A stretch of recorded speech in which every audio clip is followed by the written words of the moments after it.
தமிழகமே மீண்டும் ஓர் புதிய எச்சரிக்கை என்ற வகையில் தற்போது சென்னை வானிலை ஆய்வு மையம் ஒரு எச்சரிக்கை அறிவிப்பு ஒன்று வெளியிட்டுள்ளது. அதாவது தமிழகத்தில் அடுத்த 7 நாட்களுக்கு மழைக்கு வாய்ப்புள்ளதாக சென்னை வானிலை ஆய்வு மையம் தெரிவித்துள்ளது.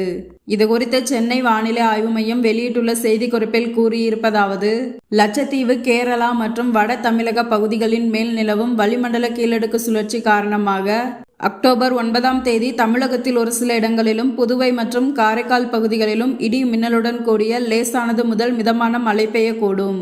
மேலும் கோயம்புத்தூர், திருப்பூர், தேனி மற்றும் திண்டுக்கல் மாவட்ட மலைப்பகுதிகள், நீலகிரி, ஈரோடு, கிருஷ்ணகிரி, தர்மபுரி, சேலம் மற்றும் திருப்பத்தூர் மாவட்டங்களில் ஓரிரு இடங்களில் கனமழை பெய்ய வாய்ப்புள்ளது. மேலும் சென்னை மற்றும் புறநகர் பகுதிகளை பொறுத்தவரை அடுத்த 48 மணி நேரத்திற்கு வானம் ஓரளவு மேகமூட்டத்துடன் காணப்படும். நகரின் ஒரு சில பகுதிகளில் இடி மின்னலுடன் கூடிய லேசானது முதல் மிதமான மழை பெய்ய வாய்ப்புள்ளதாக சென்னை வானிலை ஆய்வு மையம் தெரிவித்துள்ளது.